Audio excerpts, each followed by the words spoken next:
Children, in today's class, I shall start with exercise 1.2, question number 5 from the topic knowing our numbers.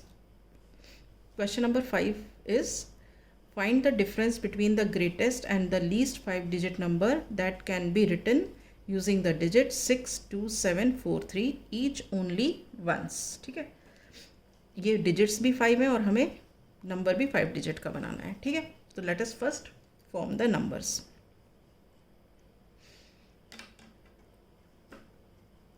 Greatest,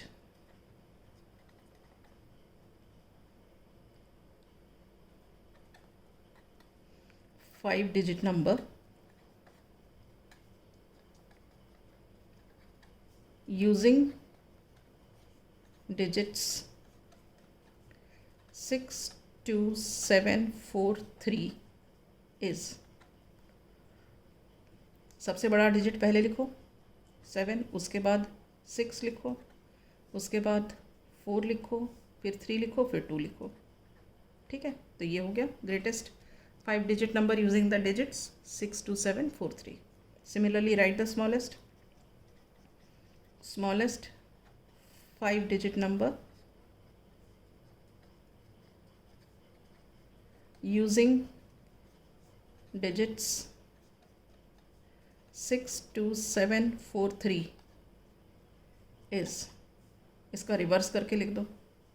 पहले 2 लिखो, फिर 3 लिखो, फिर 4 लिखो, फिर 6 लिखो, फिर 7. देखो सबसे छोटा ये, उससे बड़ा ये, उससे बड़ा ये, उससे बड़ा ये, उससे बड़ा ये. तो ये हमारा स्मॉलेस्ट 5-digit नंबर मिल गया. अब क्या है, we have to find the difference. इनका हमें डिफरेंस निकालना है, तो हम डिफरेंस निकाल देते हैं. सो देयर डिफरेंस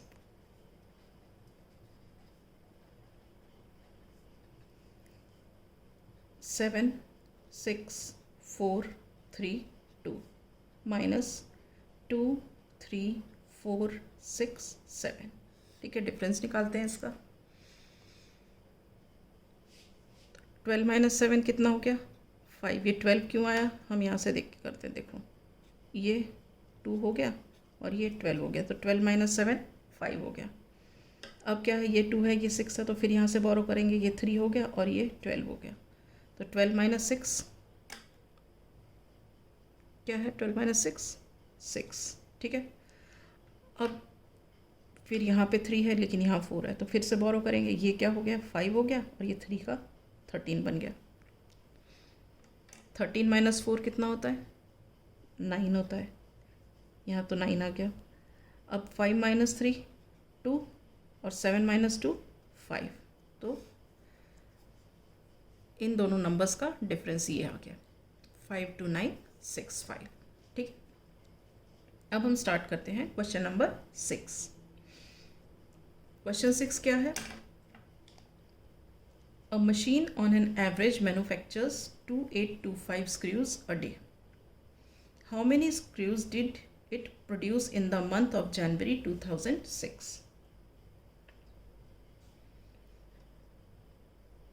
एक मशीन है जो हर दिन 2825 स्क्रूज बनाती है. ठीक है, तो हमें ये बताना है कि 2006 के जनवरी मंथ में उस कंपनी ने कितने स्क्रूज बनाए या उस मशीन ने कितने स्क्रूज बनाए. ठीक है, तो इसमें हम क्या करेंगे, इसमें हम मल्टीप्लाई करेंगे. क्यों, क्योंकि एक दिन का दिया है और हमें जनवरी में कितने दिन होते हैं 31 डेज होते हैं. तो अगर 1 डे में 2825 बनते हैं तो 31 डेज में कितने बनेंगे, दिस इंटू 31. राइट, तो इसका मतलब हम क्या करेंगे, ये क्वेश्चन किसका है, ये मल्टीप्लिकेशन का क्वेश्चन है. तो हम क्वेश्चन स्टार्ट करते हैं. तो हम सबसे पहले लिखते हैं number of days in January 2006. This is 31 days. ठीक है, अब नंबर ऑफ स्क्रूज मैन्युफैक्चर्ड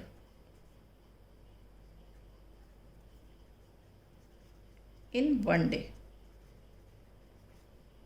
कितने किए 2825. Okay, so number of screws manufactured in 31 days. This is what 2825 into 31, right. हम यहाँ पे मल्टीप्लाई करके देख लेते हैं. 2825 इंटू 31. 1 5 ज़ा 5, 1 2 ज़ा 2, 1 8 ज़ा 8, 1 2 ज़ा 2. ठीक है. अब 3 5 ज़ा 15, कैरी 1, 3 2 ज़ा 6 एंड 1 7, 3 8 ज़ा 24, कैरी 2, 3 2 ज़ा 6 एंड 2 8. ठीक है. 5 2 and 5 7, then this is 7 and 8 15, carry 1, 1 plus 2 is 3, 3 plus 4 is 7 and this 8. ठीक है. तो इसका मतलब क्या हुआ, 87575 screws are manufactured in 31 days या in the month of January 2006. Clear है? Okay. Now we shall start with question number 7.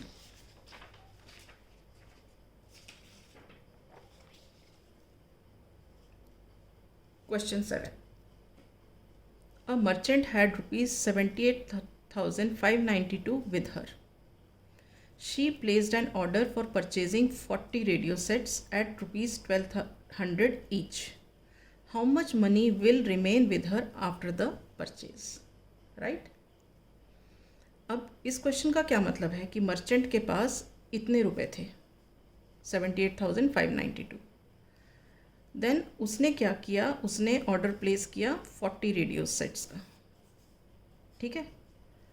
जिसमें कि हर रेडियो सेट की जो कॉस्ट थी वो 1200 रुपीज़ थी. तो हमें ये निकालना है कि how much money will remain with her, उसके पास कितना पैसा बचा after buying this 40 radio sets. ठीक है. तो हम क्वेश्चन स्टार्ट करते हैं. टोटल मनी मर्चेंट हैड कितना था, ये था ₹78592. ठीक है. अब उसके बाद she had placed an order for 40 radio sets and cost of 1 radio set is 1200. तो हम लिखेंगे cost of 1 radio set is ₹1200. Okay. Therefore, cost of 40 radio sets, that will be equal to ₹1200 into 40. ये direct कर सकते हैं. 3 zeros है, ये 2 zeros और एक ये ज़ीरो मिला के हो गए 3 ज़ीरोज़ और 12 4 हो गया 48. ठीक है. तो दिस मच रुपीज़ 48,000 रुपीज़ उसने क्या कर दिए, 48,000 रुपीज़ खर्च कर दिए. सो हम यहाँ क्या लिखेंगे, therefore money spent on purchasing 40 radio sets, this is ₹48,000. All right. Therefore money left with merchant. अब इतना तो खर्च हो गया, इतना उसके पास था, तो बचा क्या, this minus this. Therefore money left with merchant, this is equal to what, ₹78592 minus 48,000. ठीक है. माइनस करो 2950, 7 minus 4 ये, तो money left with the merchant is 30592. ठीक है, so therefore she was left with ₹30592. Is this okay? Now coming to question number 8. Question 8 क्या है देखो. A student multiplied 7236 by 65. ठीक है, instead of multiplying by 56. By how much was his answer greater than the correct answer? इसका मतलब क्या है, जो स्टूडेंट था उसने 7236 को 65 से मल्टीप्लाई कर दिया, जबकि उसको मल्टीप्लाई करना था 56 से. मतलब उसे करना था 7236 मल्टीप्लाइड बाय 56, मगर कर दिया उसने 7236 मल्टीप्लाइड बाय 65. तो अब जब इसने ये कर दिया तो उसका आंसर जो आया वो एक्चुअल आंसर से कितना बड़ा था, क्योंकि 65 से भी मल्टीप्लाई करोगे तो आंसर बड़ा आएगा, क्योंकि 56 छोटा और 65 बड़ा है. तो हमको ये कैलकुलेट करना है, राइट. तो हम क्वेश्चन स्टार्ट करते हैं. The number by which student multiplied. ठीक है, number by which student multiplied 7236. किससे मल्टीप्लाई किया था? 65 से किया था. ठीक है, अब बट स्टूडेंट को क्या करना था? Number by which student had to multiply 7236. उसको करना किससे था? 56 से करना था. ठीक है, अब difference in two numbers, difference in two numbers by which 7236 must be multiplied.